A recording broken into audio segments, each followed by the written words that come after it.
It has been 1 year since Hamas brutally attacked Israel, killing more than 1,000 people and taking hundreds more hostage. My colleague Raf Sanchez has the latest from Israel. As the sun rose, Israel stopped to remember.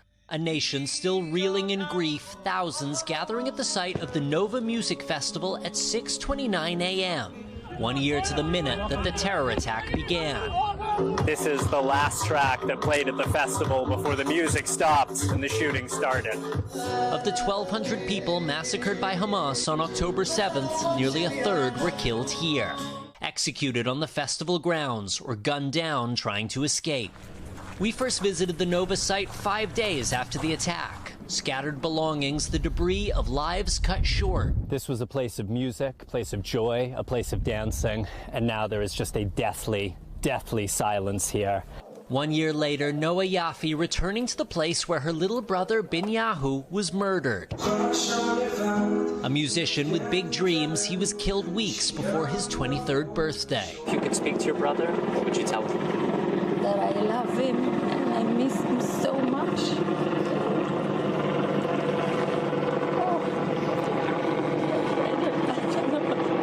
I just want to hug him and listen to his voice again. Amid the bloodshed, 251 people taken hostage, men, women, and children.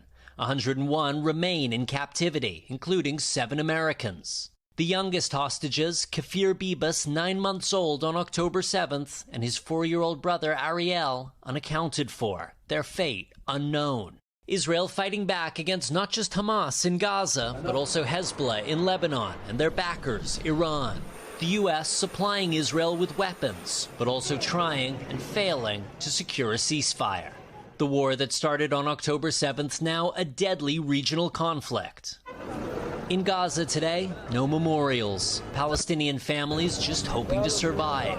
In Israel's effort to destroy Hamas, it's killed 41,000 Gazans, according to the Hamas-run health ministry. Almost half of them, children. Manal Abu Hatter is responsible for her 8 grandkids. Their fathers, her 2 sons, were both killed in an Israeli strike. I cannot bear their loss, she says, but setting her own grief aside to care for children trapped in a year-long war that feels like it may never end. I'm honored to have Natalie Sanandaji here tonight. She is a survivor of the attack on the Nova Music Festival in Israel 1 year ago. And my dear friend and former colleague, Martin Fletcher, he's the former NBC News correspondent and bureau chief in Tel Aviv. We spoke to them both on this show after the October 7th attack last year. Natalie, it was exactly 1 year ago. You were at that music festival. You ran for hours and hours until a stranger helped you to safety, helped you make it back safe to New York. How do you feel home 1 year later? You know, there's a quote that I said in an article about a year ago that to me was not significant, but to the person interviewing me was so significant that they made it the title of the article. And that was that as a Jew, I feel safer in Israel, even at a time of war, than I do here in the United States. And unfortunately, that statement is just as true today as it was almost a year ago. You've been back to Israel several times since. Are you in touch with those 2 men who you ran with? Did you ever meet the man in that white van who really rescued you at the end? It took me about 3 months to track him down because as soon as he rescued us and dropped us off in his hometown, he turned around to go save more lives.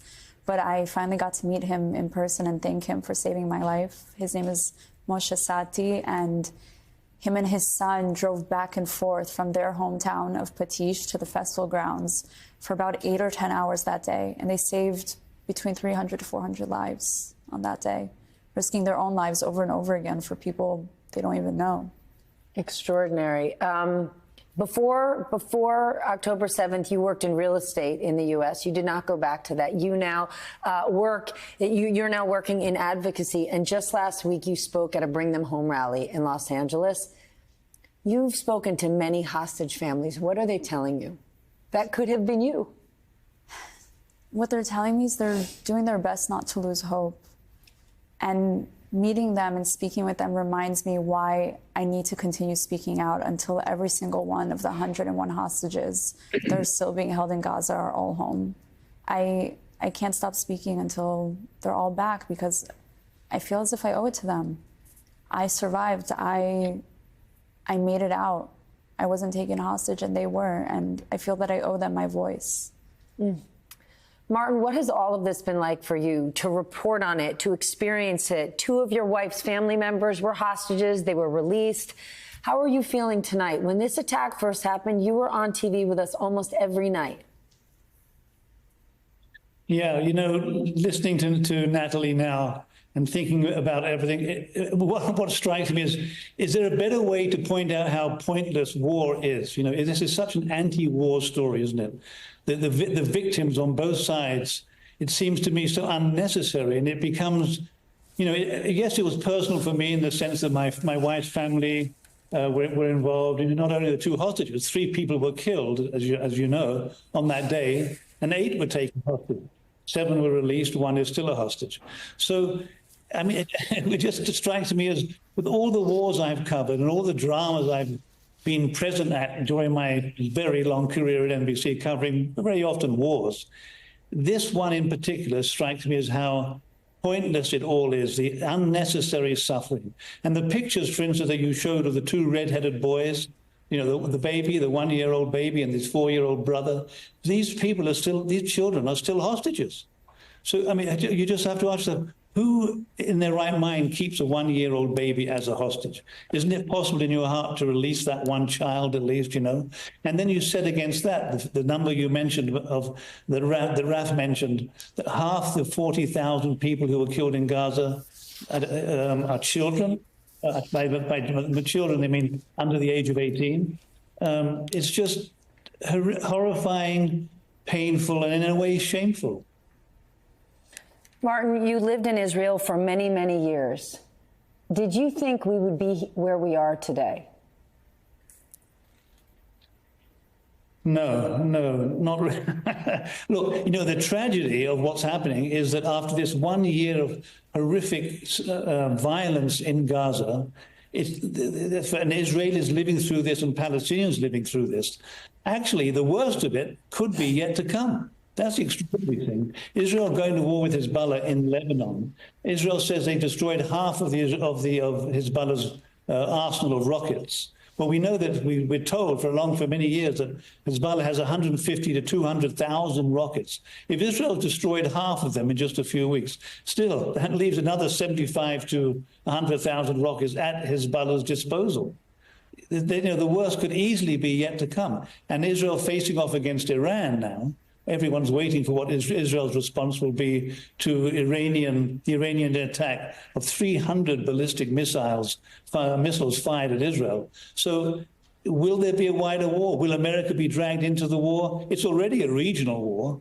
No, I didn't think it would be this bad. I was hoping that there would be some kind of serious moves towards peace to avoid exactly this kind of situation.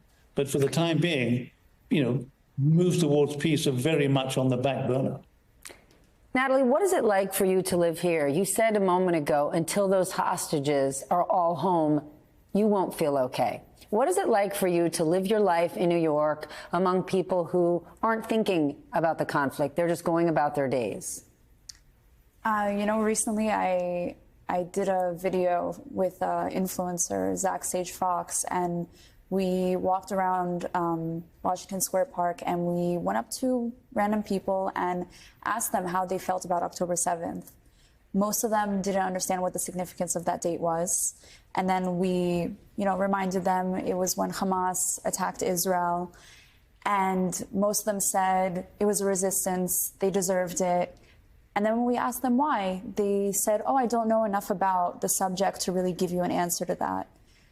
To see how much hate there is for Israel and the Jewish people here in the United States, and then for me to see that these people don't really have a reason for that hate. It's probably something they read online, and maybe to them it seems popular right now, and they're just agreeing with it. It's scary. It's hurtful as someone who experienced that firsthand. I think that's what's hard for people to understand, is that when I say I feel safer in Israel, even at a time of war, than I do in the United States right now, what I mean is on a day-to-day basis, when I'm walking down the street in Israel, I know I'm surrounded by people who care about me. I don't feel that my life is at threat.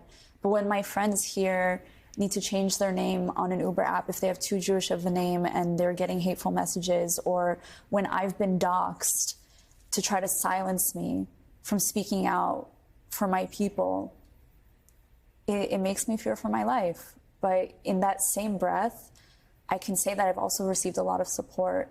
And I think what's surprising to most Americans to hear is that a lot of the support I've received is from Iranians all over the world.